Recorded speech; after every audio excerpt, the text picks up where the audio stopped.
Hello everyone. ये question क्या कहता है? ये क्वेश्चन कहता है कि as shown the figure along straight conductor with semi circular arc of radius pi upon 10 meter is carrying current 3 ampere.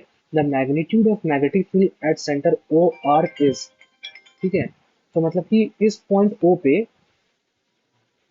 ओ पे मैग्नेटिक फील्ड की वैल्यू पूछी जा रही है, ठीक है। Of the arc the permeability of the vacuum is, मतलब कि न्यू की जो वैल्यू है वो 4 pi into 10 to the power -7 newton ampere metre square की वैल्यू गिवन। तो देखो, अब हम इसको ड्रॉ करते हैं। क्या करते हैं? ड्रॉ करते हैं। तो मान लो एक ऐसा हो गया, ये सेमी सर्कल हो गया, ये ऐसा तो मूव कर रहा है। एक बार ये मतलब कि उसी बार को पहले स्ट्रेट करा, उसी उसी इस बार को स्ट्रेट रखा है, फिर बाद में उसको सेमी सर्कल क्रिएट किया, और सब में करंट की जो वैल्यू सेम ही है, ठीक है। और करंट की वैल्यू क्या है अपने पास? करंट की वैल्यू है 3 एम्पीयर।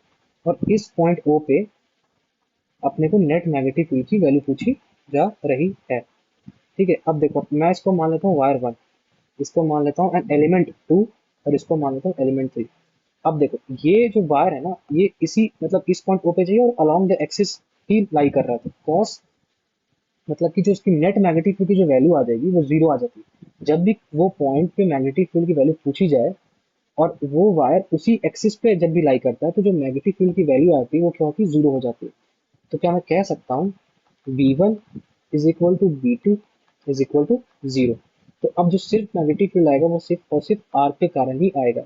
और आर्क का जो फॉर्मूला होता है वो होता है mu naught I five upon 4 pi are.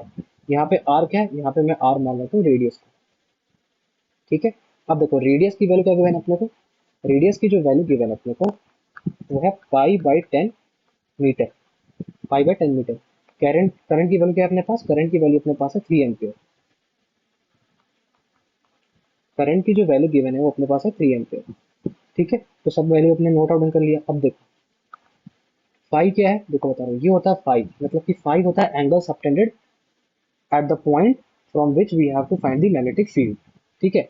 जब मैं इसको सॉल्व करूंगा तो फोर यू नॉट की जो वैल्यू वो क्वेश्चन में गिवन है 4 × 10⁻⁷, आपको याद भी होनी चाहिए।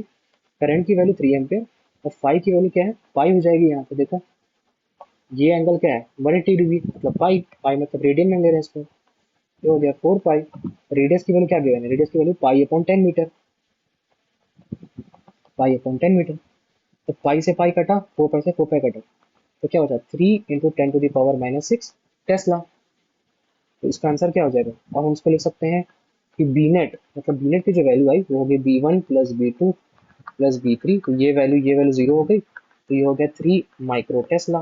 तो बी नेट की वैल्यू जो आ गई अपने पास वो हो गई 3 माइक्रो टेस्ला। तो ये रहा अपना सोल्यूशन।